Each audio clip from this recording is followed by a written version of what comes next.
Hi hello welcome to MKTNPC. இன்றைக்கி நம்ம தமிழில் சொன்ன மாதிரி எல்லா புக்கும் எப்படின்னு நம்ம பார்க்க போகிறோம். சரியா? நம்ம ஃபஸ்ட்டு சுரேஷ் ஐஏஎஸ் அகாடமியோட தமிழ் புக்கு தான் பார்க்க போகிறோம். ஏன்னா அவங்க தான் ஃபஸ்ட்டு புக்கு போட்டாங்க. ஸோ அதனால தான் அவங்கள ஃபஸ்ட்டு பார்க்க போகிறோம். ஸோ நான் என்ன ஆச்சு எது எல்லாத்தையும் நான் டீட்டெயிலாக சொல்லிடுறேன். நீங்கள் பார்த்துட்டு உங்களோட முடிவை மட்டும் கீழே கமெண்ட் பண்ணுங்கள், சொல்லுங்கள். ஸோ ஃபஸ்ட்டு புக்கு போட்டது சுரேஷ் ஐஏஎஸ் அகாடமி தான். அதாவது சிலபஸ் மாற்றினோடனே அதுபடி புக்கு ரிலீஸ் பண்ண சுரேஷ் தான். ஸோ அந்த வகையில் சுரேஷ் தான் சூப்பர் அப்படின்னு நான் சொல்லுவேன். ஏன்னா இந்த இது படி எல்லாமே இலக்கணம் எல்லாமே தனித்தனியாக சிலபஸை பிரித்து அது எங்கெல்லாம் இருக்குது, ஸ்கூல் புக்கில், புது புக்கில், ஓல்டு புக்கில் இருக்குதுன்னு சொல்லி பிரித்து போட்டாங்க. ஸோ இவங்க புக்கு அப்போ போடும்போது 485 485 ரூபாய்க்கு போட்டாங்க. புக்கோட சைஸ் வந்து A3 சைஸில் போட்டாங்க. அது கொஞ்சம் பெருசாக இருந்துச்சு. அது வந்து பேக்கில் வைக்க முடியல அப்படி இப்படின்னு. நீங்கள் பெரிய பேக் வாங்கி வச்சுக்கிறீங்கன்னா எதுக்கு வைக்க முடியாமல் இருக்க போகுது. ஸோ என் பேக்கெலாம் வைக்க முடியும். ஸோ கரெக்டாக தான் இருந்துச்சு. ஏன்னா பெருசாக படிக்கும்போது நல்லாவும் இருந்துச்சு. ஸோ A3 சைஸில் போட்டாங்க. புக்கும் நல்லா தான் இருந்துச்சு. அதுக்கப்புறம் அதில் மிஸ்டேக்ஸ் இருந்துச்சு. கொஞ்சம் மிஸ்டேக்ஸ் இருக்குது அப்படின்னு சொல்லி நிறையா வீடியோ வந்துச்சு. ஸோ அதை பார்க்கும்போது ஒரு சில இது அங்கங்கே மிஸ்டேக்ஸ் இருந்துச்சு. ஸோ அதை பற்றின வீடியோவும் நம்ம சேனலில் போட்டிருப்போம். ஸோ சுரேஷ் புக்கு பற்றின ரிவ்யூ வீடியோ புக்கு வாங்கினப்போ நான் போட்டிருப்பேன். அந்த வீடியோ மிஸ்டேக்ஸ் வீடியோ நான் கீழே டிஸ்கிரிப்ஷனில் லிங்க் கொடுக்குறேன். அதையும் பார்த்துக்கோங்க. எல்லா லிங்க்கும் டிஸ்கிரிப்ஷனில் கொடுத்துருக்கேன், எல்லா புக்கோட ரிவ்யூவும். ஸோ அதை கீழே பார்த்துக்கோங்க. இப்போ நம்ம சொல்லலாம். ஸோ அதுக்கப்புறம் மிஸ்டேக்ஸ் இருக்குதுன்னு நிறையா சொல்லி அதுக்கப்புறம் செகண்ட் எடிஷன் ஒன்று விட்டாங்க. அப்போ புக்கோட ரேட் வந்து 685. ஸோ 200 கூடி இருந்துச்சு. ஸோ இந்த கொடுத்த புக்கு எல்லாத்தையும் ஃபஸ்ட்டு விற்றாங்க தெரியுமா. அந்த சேல் பண்ண எல்லா புக்கையும் வந்து அவங்க ரிட்டன் வாங்குறது எப்படின்னா, அவங்க அட்ரஸ்க்கு நம்ம கொரியர் அந்த சப்போர்ட்டுக்கு வந்து நம்ம வாட்ஸ்அப் சப்போர்ட் இருக்கும், அவங்ககிட்ட காண்டாக்ட் பண்ணோன்னா இந்த அட்ரஸ்க்கு புக் அனுப்பி வைங்க சொல்லுவாங்க. ஸோ புக்கை அனுப்பி வச்சோன்னா 250 கட்ட சொல்லுவாங்க. 200 அந்த புக்குக்கான காசு, 50 வந்து கொரியர் சார்ஜ். இதே நேரில் போய் நான் நேரில் வாங்கியிருக்கேன், அந்த மாதிரி என்ன பண்ணுறது தெரிலனா நேரில் அந்த அகாடமியே போனீங்கன்னா 200 கையில் கொடுத்தீங்கன்னா அந்த புது புக்கு கொடுப்பாங்க. இந்த பழைய புக்கை வாங்கி வச்சுப்பாங்க. இந்த பழைய புக்கில் நீங்கள் கிறுக்கி இருக்கலாம், உங்கள் பேர் எழுதி வச்சுருக்கலாம், என்னவோ பண்ணியிருக்கலாம். அதனால் இந்த புக்கை வாங்கிட்டு இந்த புது புக் கொடுத்துருவாங்க. புது புக் வந்து கொஞ்சம் ப்ளூ கலரில் இருக்கும், இந்த ரெட் கலரில் இருக்குல்ல டிசைனு. ஸோ அந்த டிசைன் போய் புது கலர் ப்ளூ கலரில் இருக்கும். ஸோ இதுதான் சுரேஷ் ஐஏஎஸ் அகாடமி புக்கோட ஸ்டோரி. ஸோ புக்கும் நல்லா தான் இருந்துச்சு. புக்கில் எல்லாமே சிலபஸ் படி ஃபஸ்ட்டு போட்டது இவங்க தான். ஸோ புது புக்கு பழைய புக்கு எல்லாமே சேர்த்து தான் கொடுத்துட்டு அவுட் ஆஃப் சோர்ஸும் கொஞ்சம் எக்ஸ்ட்ரா ஆட் பண்ணியிருந்தாங்க. எல்லாமே நல்லா இருந்துச்சு. சின்ன சின்ன கரெக்ஷன் இருந்துச்சு. அதுக்காக நியூ எடிஷனும் விட்டுட்டாங்க. 30 பேஜ் எக்ஸ்ட்ரா கூடி இருக்குது. ஸோ புது புக்கு இருக்குது, வேணா வாங்கிக்கோங்க. ஓகேயா? அதுக்கடுத்து நம்ம புத்தா புக்கு பார்க்கலாம். ஸோ இதுதான் வந்து புத்தா புக்கு. ஸோ புத்தா புக்கோட ரிவ்யூவும் நான் கீழே போட்டிருக்கேன், டிஸ்கிரிப்ஷனில் லிங்க் கொடுத்துருக்கேன், பார்த்துக்கோங்க. ரிவ்யூ போட்டிருந்தேன். ஸோ அதுக்கப்புறம் சுரேஷ் புக்கை நான் ரிவ்யூ போடும்போது கீழே வந்து நிறையா பேர் கமெண்ட் பண்ணாங்க, புத்தா புக்கு இருக்குது அதான் சூப்பர் அப்படி இப்படின்னு சொல்லிட்டு இருந்தாங்க. சரி, எனக்கு அப்போ புத்தா புக்கை பற்றி தெரியாது. ஸோ சரின்னு சொல்லிட்டு புத்தா புக்கு பார்த்தேன், சாம்பிள் பிடிஎஃப்லாம் பார்த்தேன். ஸோ வீடியோ போட்டேன். அதுக்கப்புறம் வந்து புத்தா புக்கு நான் பார்த்துட்டேன். என் ஃப்ரெண்டு எல்லாருமே ஆர்டர் போட்டாங்க, நாங்கள் ஆர்டர் போட்டோம். ஸோ நான் தான் படிப்போம். ஸோ அதனால் புக்கு பார்த்தேன். புக்கு நல்லா இருந்துச்சு. இவங்களும் அதே தான் கொடுத்துருந்தாங்க. சிலபஸ் படி போட்டு எல்லாருமே பழைய புக்கு பழசுன்னு போட்டு புதுசுன்னு போட்டு உள்ளே எல்லாமே 6th 7th 8th அப்படி 12th வரைக்கும் உள்ளது, சிறப்பு தமிழில் என்னென்ன இருக்கோ அதெல்லாம் சேர்த்து கவர் பண்ணி, அது சிலபஸில் உள்ளது அந்த புக்கில் எங்கெங்கெல்லாம் இருக்கோ பிரித்து ஸோ இந்த மாதிரி கொடுத்து இவங்களும் வீடியோ புக்கு போட்டிருந்தாங்க. ஸோ நல்லா தான் இருந்துச்சு. ஸோ இவங்க புக்குமே சூப்பராக தான் இருந்துச்சு. இவங்க சுரேஷ் புக்கில் பார்க்கும்போது இவங்க புக்கில் என்னென்னா ப்ரீவியஸ் இயர் கொஸ்டின்லாம் ஆட் பண்ணியிருந்தாங்க கொஞ்சம். ஸோ அதை நீட்டாக தனித்தனியாக கொடுத்துருந்தாங்க. அந்த இயர் வைஸ் எந்தெந்த கொஸ்டின் எவ்வளோ கேட்டிருக்காங்க அந்த மாதிரிலாம் கொடுத்துருந்தாங்க. ஜிஎஸ்க்கும் நல்லா இருந்துச்சு, நான் பார்த்தேன். ஸோ ஜிஎஸ்க்கும் இவங்க புக்கு போட்டிருக்காங்க. ஸோ அதுக்கான லிங்க்கும் நான் டிஸ்கிரிப்ஷனில் கொடுக்குறேன். ஸோ அதனால் பார்க்குறப்ப இதுவும் நல்லா தான் இருந்துச்சு. ஸோ அதை பார்க்கும்போது இதுவும் நல்லா தான் இருந்துச்சு. சுரேஷும் ஓகே தான். அதுக்கடுத்து அடுத்த புக்கு பார்க்கலாம். புத்தா புக்கு போட்டப்போ என்ன ஆச்சுன்னா, அந்த ஒன்று அவங்க டெலிவரி பண்ணுறதுக்கு டிலே ஆச்சு அப்படின்னு இருந்துச்சு. ஸோ புக்கு வரல சொல்லிவிட்டு ஒரு இஷ்யூ ஆகிட்டே இருந்துச்சு. ஸோ அதுக்கப்புறம் வந்து அவங்க கொஞ்சம் எக்ஸ்ட்ரா பேஜஸ் எக்ஸ்ட்ரா கண்டென்ட்லாம் ஆட் பண்ணிட்டு இருந்தாங்க. அதனால தான் டிலே ஆகிட்டு இருந்துச்சு. ஸோ மற்றபடி புக்கு வந்துச்சு, சூப்பராக தான் இருந்துச்சு. ஸோ நல்லா தான் இருந்துச்சு, படிக்கிறதுக்கு நல்லா தான் இருக்குது. புக்கு இப்படி தான் இருக்கும் உள்ளே. ஸோ அதுக்கான சாம்பிள் பிடிஎஃப்பும் கொடுத்தாங்க, அதெல்லாம் பார்த்துட்டு தான் ஆர்டர் போட்டு வாங்கினோம். ஸோ புக்கும் நல்லா தான் இருந்துச்சு. ஸோ புத்தாவும் ஓகேயாக தான் இருந்துச்சு. அதுக்கப்புறம் சாய்ஸ் அகாடமிலேருந்து புக்கு போட்டாங்க. ஸோ சாய்ஸ் அகாடமி புக்கு போடும்போது அவங்களும் நியூ சிலபஸ் பேஸ் பண்ணி தான் போட்டிருந்தாங்க. ஸோ அவங்க புக்கும் பார்க்கும்போது நல்லா தான் இருந்துச்சு. ஸோ எல்லாமே நல்லாயிருக்கு சொல்கிறானே இவன் என்னடா அப்படின்னு கேட்காதீங்க. நல்லா இருந்துச்சுன்னா நல்லா இருந்துச்சு, அவ்வளோதான். கடைசி முழுக்க வீடியோ ஃபுல்லாக பாருங்கள், நான் என்ன ஏதுன்னு ஃபுல் டீட்டெயில் சொல்கிறேன். ஸோ இவங்களும் புக்கு போட்டிருந்தாங்க. சாய்ஸ் அகாடமி புக்கு போட்டிருக்காங்க. ஸோ அதுவும் பாருங்கள், அதுவும் நல்லா தான் இருக்கும். அதுக்கடுத்து பிரகாஷ் அகாடமின்னு ஒரு அகாடமி பார்த்தோம்.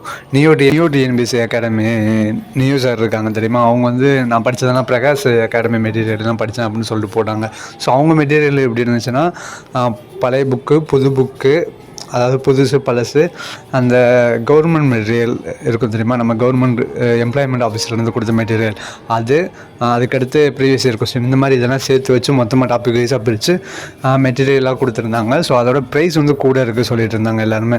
ஃப்ரெண்ட்ஸ்கிட்ட கேட்குறப்ப எல்லாமே நாங்கள் அகாடமி போகிறோம், ஸோ லைப்ரரியில் படிப்போம், ஸோ இந்த மாதிரி படிக்கும்போது எல்லாருமே சொல்லுவாங்க தெரியுமா, அது பார்த்துட்டா அது அவங்க புக்கு போட்டிருக்காங்கடா, அது இப்படி இருக்குடா, அந்த மாதிரி இருக்குடா சொல்லிட்டு இருந்தாங்க. ஸோ அதுக்கு ப்ரைஸ் மட்டும் கூட இருக்குனாங்க. ஆனால் ஸ்கூல் புக்கு பழசு, புதுசு, அந்த previous year question, government material, இதே வச்சு அவங்க போட்டிருந்தாங்க. ஸோ அதில் அப்படியே இருக்கிறத அப்படியே தூக்கி வச்சுருப்பாங்க. ஸோ அந்த மாதிரி இவங்களாம் புக்கு போட்டாங்கன்னா, சாய்ஸு, டேஃபு, இவங்க எல்லாருமே புக்கு போட்டிருந்தாங்கன்னா, சுரேஷ், புத்தா, இவங்க எல்லாரும் அந்த கண்டென்ட்லாம் எடுத்து மொத்தமாக இது பண்ணி பிரிண்ட் பண்ணி புக்காக போட்டிருந்தாங்க. அவங்க அதை அப்படியே கொடுத்துருந்தாங்க மொத்தமாக படிக்கிறதுக்கு. ஸோ அவங்களுக்கு அதாவது வேர் டு ஸ்டடி எப்படி இருக்கும், இங்கே படிக்கணும்னு சொல்லிட்டு தேடி படிப்பீங்களா, அதுக்கு பதிலாக அது மொத்தமாக பார்த்தீங்கன்னா அது முடிஞ்சிச்சு. ஸோ அப்படியே கொடுத்துருந்தாங்க. அதுக்கடுத்து அடுத்த ஒரு புக்கு பார்க்கலாம், டேஃப் பார்க்கலாம். அதுக்கடுத்து டேப் ஐஏஎஸ் அகாடமியிலேருந்து தமிழ் புக் போட்டாங்க. இவங்க 3 புக்காக போட்டாங்க. பார்ட் 1, பார்ட் 2, பார்ட் 3ன்னு அந்த சிலபஸை பிரித்து மொத்தமாக போட்டாங்க, தனித்தனியாக போட்டாங்க. ஸோ அப்படி போடும்போது இவங்க புக்கும் நல்லா தான் இருந்துச்சு பார்க்குறதுக்கு. ஸோ ஒவ்வொருத்தர் போடுற புக்கும் நல்லா தான் இருக்கும், படிக்கிறதுக்கு சூப்பராக தான் இருக்கும். ஒவ்வொருத்தருக்கு இந்த இதில் இப்படி பார்த்தா எனக்கு நல்லாயிருக்கும் அப்படின்னு தோணும். ஸோ அந்த மாதிரி பார்க்கும்போது ஒவ்வொருத்தரும் கரெக்டாக பிரித்து அந்த இலக்கணம் எல்லாம் நீட்டாக தான் கொடுத்தாங்க. ஆனால் இவங்க 3 புக்காக போட்டாங்க. ஸோ அப்படி பார்க்கும்போது 3 புக்கு வாங்குறதுக்குள்ளே 1000 சொல்லிட்டு அப்படியும் சொன்னாங்க. 3 புக்காக இருக்குது, ஒரே புக்காக இருந்தால் நல்லாயிருக்கும் அப்படின்னு சொல்லிட்டு அப்படியே நிறையா பேர் சொல்லிகிட்டே இருந்தீங்க. ஸோ இதுவும் இருக்குது. ஸோ கீழே நான் கமெண்ட்லாம் நிறையா படித்து பார்த்தேன், உங்களோட சஜஷன்லாம் கேட்டேன். ஸோ கேட்டப்போ எல்லோரும் இப்படி தான் சொல்லிகிட்டு இருந்தீங்க. ஸோ டேஃபும் புக்கு போட்டிருந்தாங்க. அதுக்கடுத்து சிற்பி அகாடமி புக்கு பார்ப்போம். அதுக்கடுத்து சிற்பி அகாடமி அவங்க ஒரு புக்கு போட்டிருந்தாங்க. அது எனக்கு தெரில, கீழே கமெண்டில் சொல்லும்போது இந்த புக்கோட ரிவ்யூ போடுங்க சொல்லிட்டு இருந்தாங்க. அப்போ பார்க்கும்போது தான் நான் சிற்பி அகாடமியை பார்த்தேன். ஸோ பார்க்கும்போது இவங்க புக்கையும் பார்த்தேன். இவங்களும் அப்படி தான் கொடுத்துருந்தாங்க. ஏன்னா இவங்க வந்து நிறைய ஹைலைட் பண்ணி பாக்ஸ்லாம் போட்டு இந்த மாதிரி கொடுத்துருந்தாங்க. கொஞ்சம் கலராக இருந்துச்சு. அது எல்லாமே பார்க்கும்போது அந்த பிளாக் கலர் லெட்டர்ஸ் அந்த மாதிரி இருந்து அப்படியே ஒரே சைட்லேயே இருந்துச்சு. ஸோ எனக்கு அதெல்லாம் பார்க்கும்போது ஒரே மாதிரியே இருந்துச்சு. ஸோ சிற்பி பார்க்கும்போது கொஞ்சம் கலராக இருந்துச்சு. கலராக இருக்குது அப்படின்னு சொல்லிட்டு நான் பார்த்தேன். ஸோ அங்கங்கே கலராக கொடுத்துருப்பாங்க அந்த புக்கில் உள்ளது அப்படியே சொல்லிட்டு. ஸோ இது பார்த்தேன், இதுவும் நல்லா தான் இருந்துச்சு. ஸோ ஒவ்வொருத்தரும் கீழே வந்து கமெண்டில் உங்களோட சஜஷன் சொல்லிட்டு தான் இருக்கீங்க. நான் ஒரு புக்கோ வாங்கி ரிவ்யூ போட்டேன்னா அது கீழே இந்த இது போடுங்க, இந்த இது சொல்லுங்கள், இல்லாட்டி இதுதான் பெஸ்ட்டு அப்படி இப்படின்னு நீங்கள் ஒவ்வொருத்தரும் சொல்லிகிட்டு இருக்கீங்க. ஸோ நான் அதையும் நோட் பண்ணி வச்சேன். ஓகேயா, அதுக்கடுத்து சந்தோஷ்மணி புக்கு பார்த்துடலாம். அதுக்கடுத்து சந்தோஷ்மணி அகாடமி இவங்களும் தமிழ் புக்கு போட்டிருந்தாங்க. இப்போ 2 நாளைக்கு முன்னாடி தான் போட்டாங்க. அதுக்கான புக்கோட ரிவ்யூவும் நான் கீழே டிஸ்கிரிப்ஷனில் லிங்க் கொடுக்குறேன், வீடியோ போட்டிருக்கேன். ஸோ அதையும் பாருங்கள். அந்த வீடியோலாம் ஃபுல்லாக பாருங்கள். ஏன்னா அந்த வீடியோ பார்க்கும்போது உங்களுக்கு வந்து அதில் உள்ளதை நான் புக்கை வச்சு எக்ஸ்பிளைன் பண்ணியிருப்பேன், சுரேஷ் புக்கெலாம் சொல்லியிருப்பேன். ஸோ என்னென்னு நீங்கள் நோட் பண்ணிக்கலாம், உங்களுக்கு எல்லாம் ஈஸியாக புரியும். ஸோ கீழே டிஸ்கிரிப்ஷனில் கொடுத்த லிங்க்லாம் பார்த்துக்கோங்க, சரியா. ஸோ சந்தோஷ்மணி அகாடமியும் புக்கு போட்டிருந்தாங்க. இவங்க புக்கு பார்க்கும்போது டோட்டலாகவே கொஞ்சம் கலராக இருந்துச்சு. ஸோ ஓகே, கலராக இருக்குது, சில இருக்குது கலராக பார்த்தா பிடிக்கும்ல. ஸோ அந்த மாதிரி இந்த ஃபோட்டோலாம் பார்த்து படிப்போம் தெரியுமா, இந்த பழைய புக்கு ஃபுல்லாக பிளாக் அண்ட் ஒயிட்டாக இருக்கும், புது புக்கு ஃபுல்லாக கலராக இருக்கும். ஸோ இந்த மாதிரி பார்த்து படிக்கிறது. ஸோ இந்த மாதிரி போட்டிருந்தாங்க. ஸோ இவங்களும் போட்டிருக்காங்க. ஸோ மொத்தத்தில் ஓவரால் த கன்க்ளூஷன் என்னென்னா, எல்லாருமே புக்கு சூப்பராக போட்டிருக்காங்க. ஸோ புக்கு எல்லாமே நல்லா தான் இருக்குது, சரியா. ஸோ சுரேஷ் புக்கு நல்லா தான் இருக்குது, புத்தா நல்லா இருக்குது, டேஃப் நல்லா இருக்குது, சந்தோஷ்மணி நல்லா இருக்குது, சிற்பி நல்லா இருக்குது, Prakash academy book study material அது ஃபுல்லாக நல்லா இருக்குது. ஸோ இது Prakash academy, choice academy book நல்லா இருக்குது. ஸோ எல்லாமே புக்கு சூப்பராக தான் போட்டிருக்காங்க. எல்லாருமே பழைய புக்கு, புது புக்கு, அந்த ப்ரீவியஸ் இயர் கொஸ்டின் இந்த மாதிரி எடுத்து தான் ஒவ்வொருத்தரும் அவங்க புக்கில் யூனிக் காட்டுறதுக்காக ஸோ அதெல்லாம் பெஸ்ட்டாக கொடுத்துட்டு தான் இருக்காங்க, சரியா. ஸோ அது எல்லாமே சூப்பராக தான் பண்ணிகிட்ருக்காங்க. ஸோ நம்ம என்ன பண்ணணும்னா, என்கிட்ட வந்து உங்களுக்கு யாருக்கு புக்கு தேவைப்படும்னு நான் சொல்கிறேன். இந்த என்கிட்ட பழைய புக்கு இல்லை, என்கிட்ட புது புக்கு இல்லை, இல்லாட்டி என்கிட்ட புக்கே இல்லை, இல்லை எனக்கு எல்லா புக்கையும் மொத்தமாக தேடி தேடி படிக்க கஷ்டமாக இருக்குது, எனக்கு எப்படி படிக்கணும்னு தெரில, எனக்கு ஒரு குழப்பமாக இருக்குது, நான் ஃப்ரெஷ்ஷரு, எனக்கு மைண்டு எங்கெங்கே படிக்கணும்னு தெரில, எனக்கு நான் இதெல்லாம் தேடி தேடிலாம் படிக்க மாட்டேன், ஒரே புக்கை கிடச்சா நல்லாயிருக்கும். ஸோ இந்த மாதிரி இருப்பீங்க தெரியுமா? நீங்கள் எல்லோரும் என்ன பண்ணுறீங்கன்னா, ஏதாச்சும் ஒரு மெட்டீரியல் உங்களுக்கு பிடிச்சது வாங்கிக்கோங்க. ஸோ ஒவ்வொரு இதுக்கும் ரிவ்யூ போட்டிருக்கேன், கீழே வீடியோ பார்த்துட்டு வாங்கிக்கோங்க. ஏன்னா டைம் இல்லை, ஏன்னா டைம் ரொம்ப கம்மியாக இருக்குது. ஸோ ஏதாச்சும் ஒன்றை மட்டும் ஃபாலோ பண்ணுங்கள். எல்லாத்தையும் போட்டு போட்டு குழப்பி இது பெஸ்ட்டாக அது பெஸ்ட்டாக ஒன்றை விட ஒன்று சூப்பராக இருக்க தான் செய்யும். ஸோ ஏதாச்சும் ஒரு இதை மட்டும் டிசைட் பண்ணிவிட்டு இதான் வாங்க போகிறேன் அப்படின்னு முடிவு பண்ணிவிட்டு அந்த புக்கை வாங்கி ஃபுல் அண்ட் ஃபுல் படிச்சிருங்க. ஸோ படித்தீங்கன்னா நீங்கள் ஒரு 85லேருந்து 90 கிட்ட மார்க் எடுத்துடலாம். மீதி ஏதாச்சும் டிஎன்பிசி கொஸ்டின் வந்து ட்விஸ்ட் வைக்கிற மாதிரி தான் இருக்கும். ஸோ புக்கு படித்த எல்லாருமே, இப்போ நான் பழைய புக்கும் படிச்சிட்டேன், புது புக்கும் படிச்சிட்டேன், ஆனாலுமே எனக்கு ஒரு ரெஃபரன்ஸ்க்காக ஒரு புக்கு வாங்கி வச்சுருக்கேன். நான் ஒரு புக்கு வாங்கி வச்சு படிச்சுட்டு தான் இருக்கேன். ஸோ அந்த மாதிரி ஒரே ஒரு புக்கு வாங்கி வச்சுக்கோங்க, படிச்சுக்கோங்க, சரியா? ஸோ ரெஃபரன்ஸ் பார்க்குறதுக்காக. இல்லை என்கிட்ட புக்கே இல்லை, நான் இப்போ தான் படிக்கிறேன்னா உங்களுக்கு டைம் கிடையாது. ஸோ அதனால் ஒரு புக்கை வாங்கி ஃபுல் அண்ட் ஃபுல் படிச்சிருங்க. சிலபஸ் வைஸாக தான் இருக்குது. ஸோ நீங்கள் தேடிட்டுலாம் இருக்க தேவையில்ல, சிலபஸையும் கொடுத்துருக்காங்க, சிலபஸ் வைஸாகவும் போட்டிருக்காங்க. ஸோ வரிசையாக முடிச்சிடலாம், கம்ப்ளீட் பண்ணிடலாம்.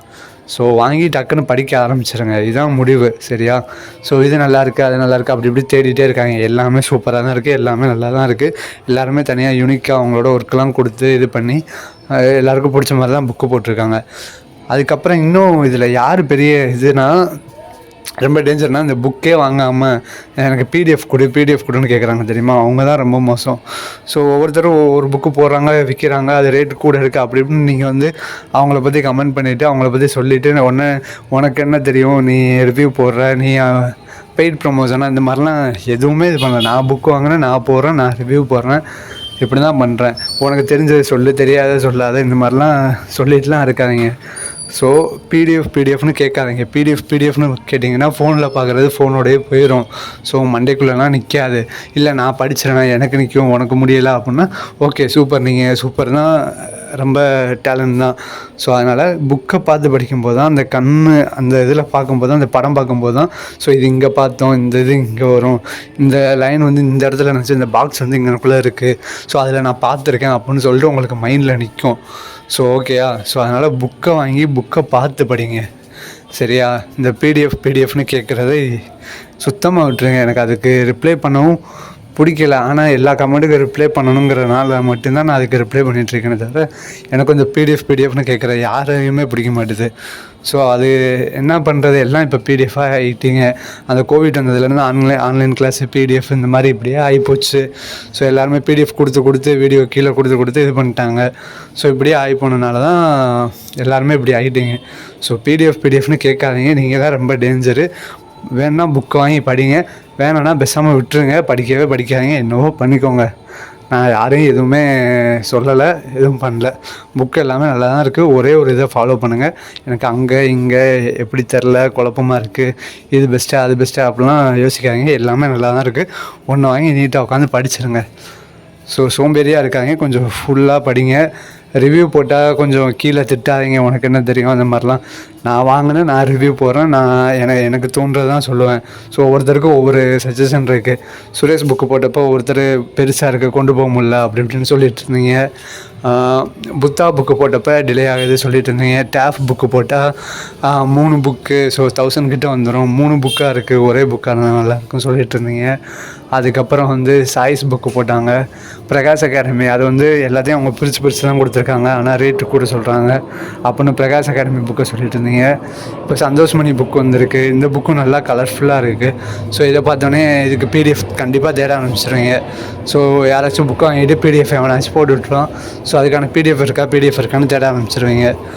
ஸோ சந்தோஷ்மணி, ஆட்சி, இது சிற்பி அகாடமி புக்ஸு, ஸோ அவங்க புக்ஸும் போட்டிருக்காங்க. ஸோ அதுக்கான பிடிஎஃப்னு நேரம் கண்டுபிடிச்சிருப்பீங்க.